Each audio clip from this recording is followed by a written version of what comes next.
Hey, how's it going everybody? I'm Shadow Stitch, and I like solo running Pokemon Black and White. So today, we are going to be getting off the struggle bus. If you didn't see it, we played Eelektross last week, and I decided after all the pain I went through, it was about time that we brought in a Pokemon that is going to completely devour this entire game and dominate it top to bottom, and that's why we are going to be using Krookodile today. So Krookodile is an absolutely insane Pokemon. First off, we got a ground dark typing, one of the best type combinations offensively in the entire game. Excellent moves throughout our entire moveset, some really solid TMs as well, and great stats. 95 HP, 70 in both defenses, gives us pretty solid bulk. 117 attack with 92 speed are great offensive stats. Fun fact though about Krookodile, it actually in later generations got a buff to its physical defense, but we're not working with that today, which is pretty cool.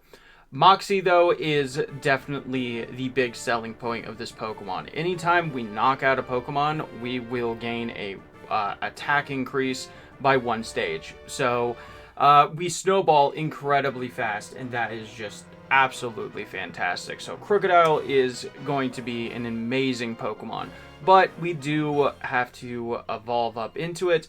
So let's go ahead and take a quick peek at Sandile. And honestly, we start pretty fine. 72 attack with 65 base speed is pretty good. We have great starting moves with Bite as our stab move. And then we get Crunch even before we evolve into Krokorok at level 29. And even Krokorok actually isn't that bad either. 82 attack isn't terrible, and 74 speed is plenty. And sure, we don't have the best defenses, but, you know, we got Eviolite to help patch that up. I'm definitely expecting this thing to just absolutely dominate the game, and I'm really looking forward to this run. So let's go ahead, start our timer whenever we load the save, and let's get into it.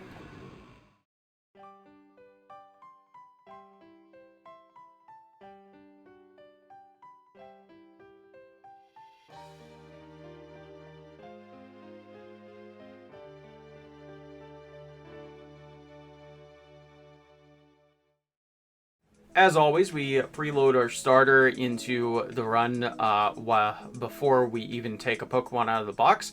So we have a perfect Sandile, and we chose to go with the adamant nature this time. Now, something pretty interesting about Moxie, even though we ended the battle, we will always guarantee get a attack boost as well. So we are losing a little bit of time every single battle by getting unnecessary attack boosts, but, you know, that's perfectly alright. Starting off with Bite is absolutely fantastic. A 60 base power stab move is just really strong for this point in the game, and definitely combine that with Moxie, and we are absolutely cooking. So yeah, this Pokemon is really not going to have any trouble whatsoever throughout this entire run. So we're going to go ahead and skip right through N, which sure, resisted Bite doesn't do that much, but we eventually break through. Bianca, Sharon, all the Dream Yard encounters aren't really that big of a deal as well. You know, Moxie plus Bite is just so ridiculously strong, so we're going to skip right ahead to the gym battle. Alright, it's time for Crest. So I did decide to take the Tepig this time, so we actually have a disadvantage against both of our rivals, but, you know, honestly with a Pokemon like this, I don't think that it even really matters too much. As we see, Moxie just absolutely obliterates Crest right here, and we gain our first badge at just under 10 minutes, which is just absolutely fantastic. So yeah, so despite us losing a little bit of time every battle due to an unnecessary Moxie proc, we are definitely going to just have no issues whatsoever through this, pretty much this entire playthrough. So yeah, we might run into a little bit of a broken record, but, you know, that's okay. As we're going to get on out of here, we're going to use our single-use mandatory HM in Cut.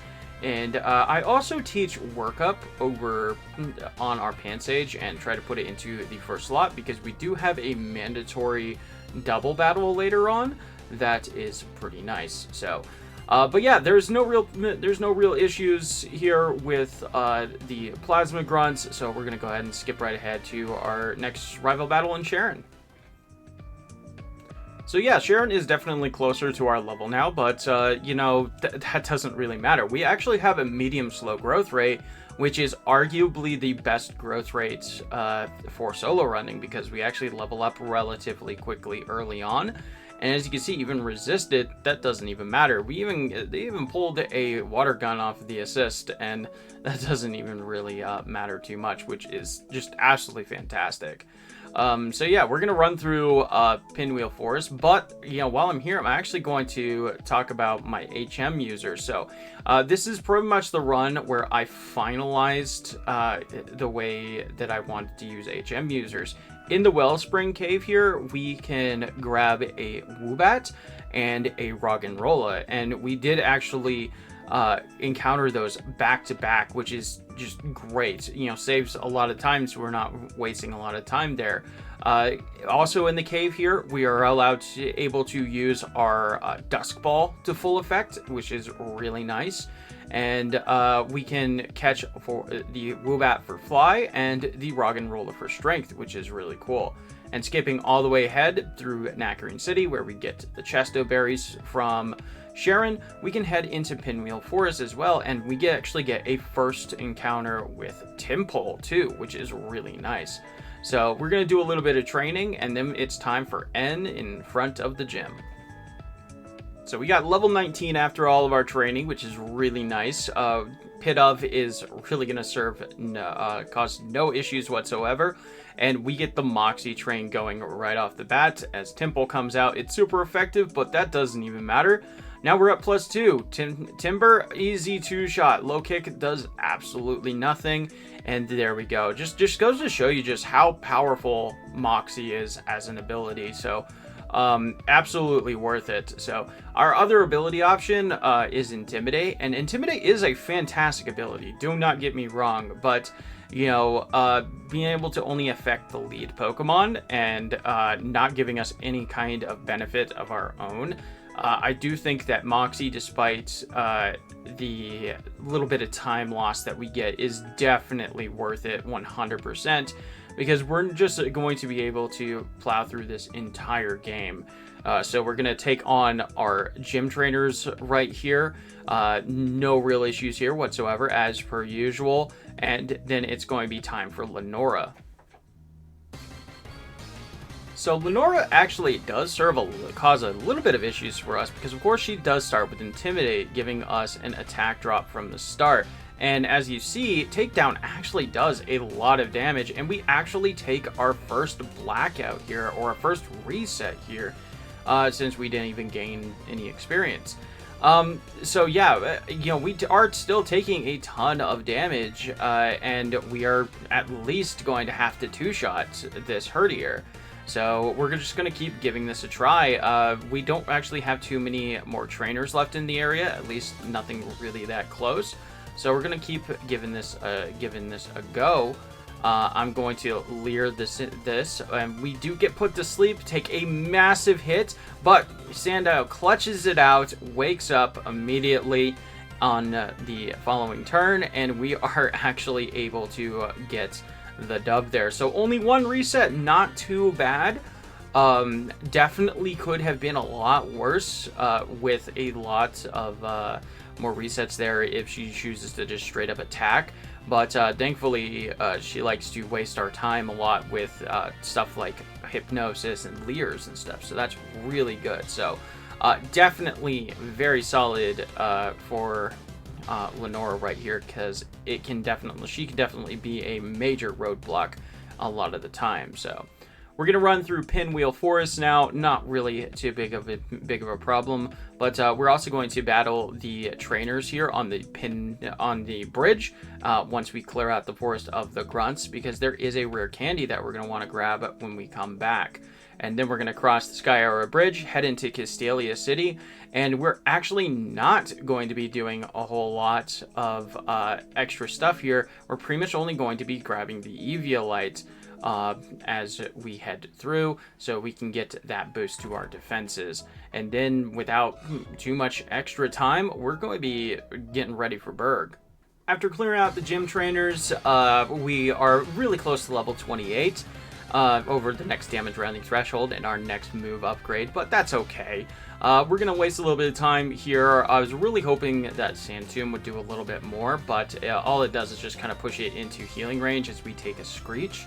And it looks like Bite with the extra chip of the Sand Tomb is actually going to be able to get the one-shot, or the two-shot rather, and that lets us level up to 28, gaining Crunch. But we're still going to use Bite, and we actually get the flinch on the Levani, which is fantastic. We don't have to worry about anything from that Levani, and we're really powered up enough with the +2 attack to get the one-shot with Crunch on the Dwebble, which is great, giving us our third gym badge just over 35 minutes into the run. So we have been a little bit lucky, but up to this point, I'm not going to deny we've had some pretty solid luck, especially with flinches and stuff like that. But, you know, that is not the whole story of this Pokemon, because, you know, something that I haven't actually mentioned too much yet up in any of these runs is the issue with PP. So with Bite, you know, actually having pretty solid PP, we were actually able to skip a lot of healing as we head into Route 4 here and take on Bianca, because we don't even have to go back and heal before we can take on this fight, because, you know, we still have lots of bites, we still have Crunch, and, you know, despite her even having the advantage over us with Servine, all she does is just land a single Leech Seed. But, you know, we're still plenty strong, and now we're at +2, and the train has left the station and is at full charge. And there we go. We get to take out the Mana as well. And at the end of that battle, we leveled up to 29 and we gain our evolution. Let's freaking go. So now we are a Krokorok and we've got an attack boost, attack and speed boost, and a little bit of a bulk boost as well. Now, I will mention, though, if it looks a little bit goofy on the right side there with our Pokemon sprite, the program that I use for team tracking is a little bit broken right now. I did end up fixing it, so it is pretty much only going to be for this run, so don't mind it for this one, but I did end up fixing it later as we take on Sharon here. And yeah, no issues with Sharon whatsoever. We even get the one-shot on the DeWatt only at +1. Which is great. And, you know, even resisted Liepard can't stand a chance. And we're all the way up to level 30, which is really nice.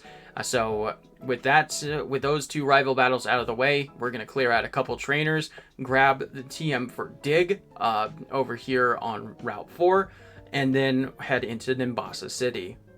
Oh, but wait, before we head into Nimbasa City, I actually forgot. I made a slight detour here into the Desert Resort because the Desert Resort, because we actually have some very important items. If we head up here past the worker and the backpacker and everything, we got the black glasses, and this guy gives us the soft sand. So now we have two items that boost both of our stabs, which is really powerful. So now that we got that out of the way, we're going to go grab the rare candy down here as well, past this psychic, and then we can head it to Nimbasa City.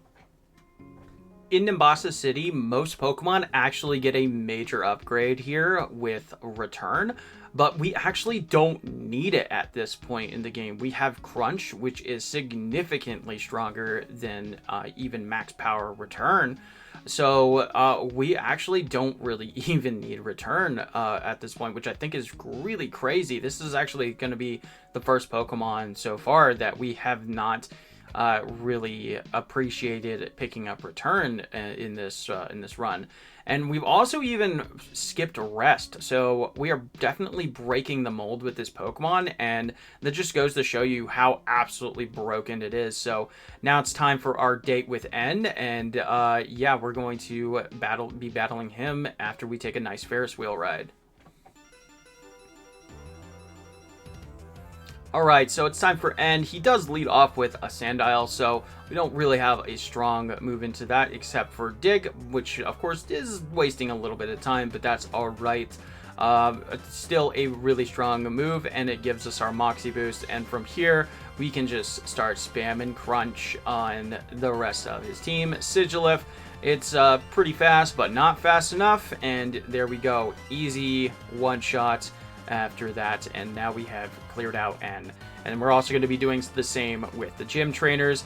The Emolgas are a little bit annoying with their paralysis, but overall not that big of a deal, and we're pretty quickly in front of Elisa. And yeah, we're a ground type. Elisa is an electric type trainer.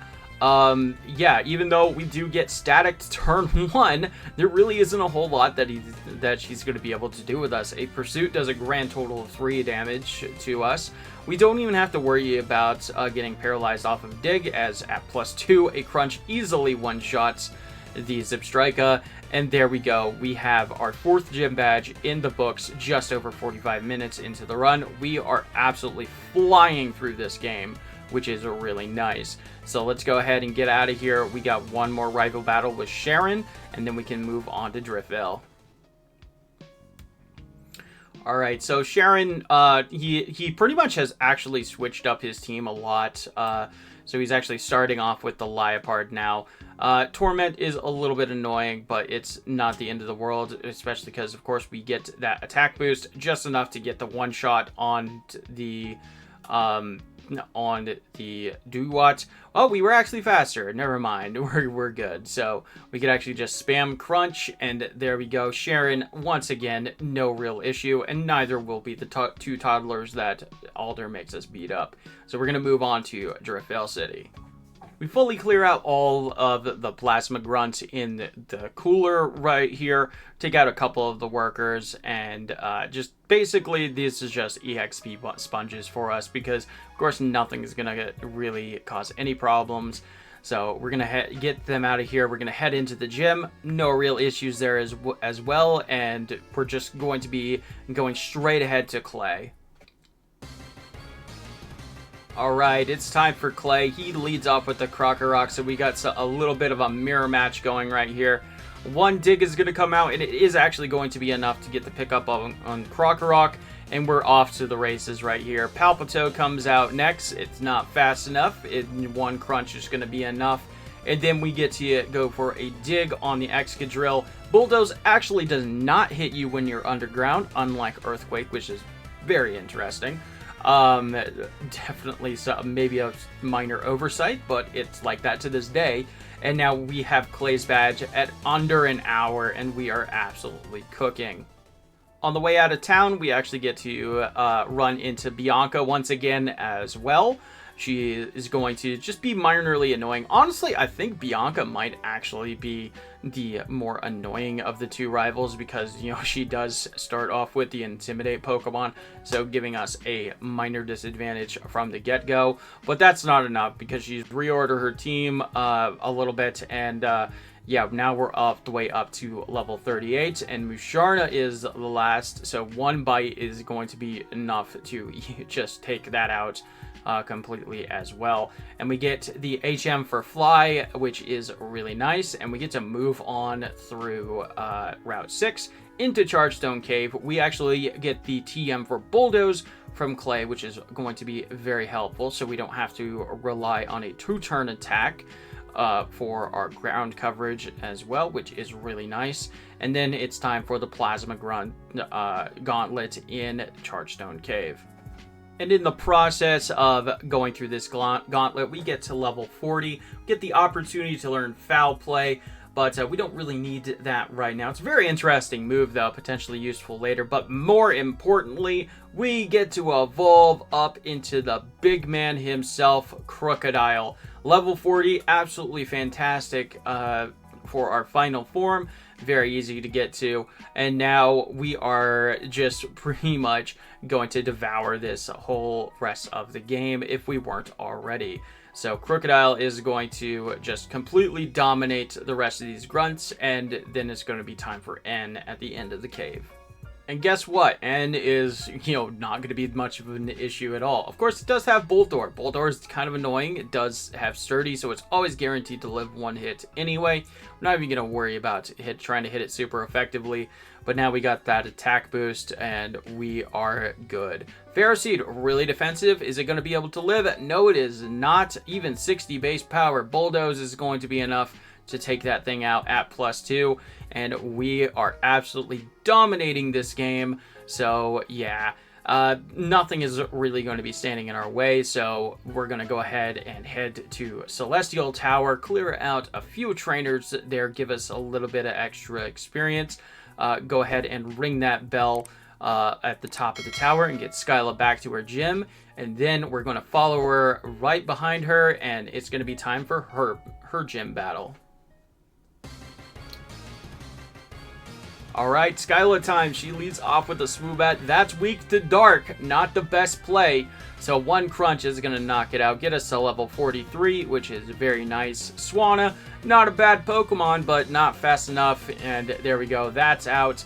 And of course, Unfezant doesn't even waste our time with the detect. She saw the writing on the wall. And there we go. We got our 6th gym badge right in the book. Right there, just over an hour. And we get to move on. As we head into Twist Mountain, we got another run-in with Sharon. But yeah, as you can imagine, nothing's going to be really that big of a deal. The Unfessing could be a little bit annoying. Does actually end up living a crunch, which is kind of crazy, honestly. Good for it. But now we got our +1 attack. Do What is not going to stand a chance. We gain a nice extra level. Simisear, same deal with a strong, super effective Bulldoze. And then last but not least is going to be Liepard. It does waste our time a little bit with a Fake Out, but we get to move on. Along the way, there are a few black belts, and I do actually run into this one right here. I'm not topped off 100%, and Sock is actually a really good Pokemon. Definitely looking forward to running that in the future. And 1+1 Brick Break just barely is not enough for us to live, as we live on 20 HP. But that was pretty much the only close call that we've had pretty much the entire run so far. But we're able to get on out of Twist Mountain and head into Icarus City. As we enter Icarus City, we can head into the Pokemon Center, talk to this lady, and get the TM for Brick Break, which is just going to be fantastic coverage for us going forward, and especially into the Ice-type gym. And yeah, Bryson's kind of a joke, so yeah, who knows? Maybe we'll even skip him. Nah, Bryson's still cool. We at least have to show him a little bit of respect, even though he is by far the weakest gym leader in this entire region. One Brick Break starts the train rolling. Next on the Beartic goes down. And then last but not least is going to be the Cryogonal. It's pretty fast, but not fast enough. And one Brick Break is going to be enough to take that out. And we have our penultimate gym badge at 1 hour and 16 minutes. Absolute dominant fashion here from the big Krookodile so far. So next up, we got the Plasma Grunts. And I guess I can mention one thing because my buddy Speedrunner 0218 didn't actually know this. But the Dragon Spiral Tower, there are only encounters in that first room that you enter. And the first room and this second room right here. After that, you don't have to reset any repels. So we push that boulder out of the way, and now we are done with needing a repel because there are no more encounters at this point. And there are no issues with the gauntlet whatsoever outside of some minor PP management. So we're going to go ahead and skip right through this. Same thing with the Desert Resort. There are really no issues here whatsoever. We got a little bit of PP management going on, but we have 4 pretty good moves that we could spam pretty effectively on almost anything, and pretty much all we are here for is, you know, story and gaining a little bit of experience, because we want to try to get to level 54 as soon as we can so we can get our next big upgrade in Earthquake. Before we move on to Nacrene though, we're going to head over here to Route 2 and we're going to be picking up a rare candy behind this boulder. And then we're going to head into Route 3, grab one across this pond here, and now we can head into Nacrene to finish off the plot. But before we fully leave, we're going to head into Pinwheel Forest, past those trainers that we did clear out before, to grab one more rare candy, and we're able to move on to back to Icarus City and our last rival battle with Bianca. So Bianca has been our, actually problematic rival so far, because of course she does start off with the Stoutland. Is it going to be enough this time, though? One Brick Break Expert Belt boosted even is still not going to be enough to knock that out. Superior comes out. One Crunch is also not going to be enough, but all it does is waste time setting up a coil, and even after healing, we still get the easy 2-shot, getting to level 51, and we're off to the races right here. Semapour can't stand a Crunch, and last but not least is going to be Musharna as well. After listening to Ghetsis' speech, it's time to head into the gym, clear out all the gym trainers. I don't think we're going to be quite there for level 54 before we fight Iris, but I think that'll be okay. We're definitely really strong as it is, so we're going to go ahead and equip the black glasses, and then it's going to be time for our last gym leader. Alright, time for Iris. This is our last gym leader. We don't have Earthquake yet, but thanks to the boost we get from Black Glasses to our Dark-type moves, we are actually able to one-shot the Fracture, one-shot the Dread again, and now we're at +2 for her final Haxorus, and that is a one-shot as well, pushing us incredibly close to Krookodile. To level 54, and what we really need before we can get Sharon, so we will have to battle one more thing before that fight, and so we're going to go ahead and take care of that, and then it's going to be time for our last battle with Sharon. After clearing out a couple trainers, we are level 54 for Sharon. We got our final move set of Crunch, Earthquake, Brick Break, and Bite. We are still keeping Bite from the very beginning, because it's still potentially useful. Even with the Black Glasses boost, it's not enough to one-shot the Unpheasant, and it does waste our time a little bit, but it's not the end of the world. Samurai comes out. We're going to fire off an Earthquake, and with the +1 attack boost, that is going to be enough. And then, the rest of his team is just going to drop pretty quickly after that. So there we go. Fantastic. Right here, where we're going to be clearing out a couple of the trainers just to get a few more levels before the league. But we're going to be, shouldn't have too many issues, right?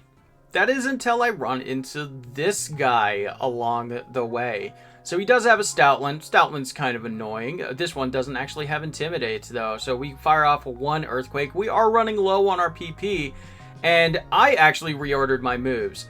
It sets up an Agility, goes for a Steamroller, crits, flinches, and we actually take our second blackout of the playthrough. And this is a very slow one because we have to let the rest of our team die. So yeah, be really careful if you reorder your moves. Make sure that you pay attention, because I originally did have Crunch on the right side there, and I was trying to save some PP on Earthquake, but it ended up costing me a lot more. So we lose a ton of time here and gain our second reset. But thankfully, I'm happy to say we came back, we got our revenge, and then we had no issues going up into the Pokemon League. And here we are, level 58. It's time for us to take on the League. We're going to take on Chantal first.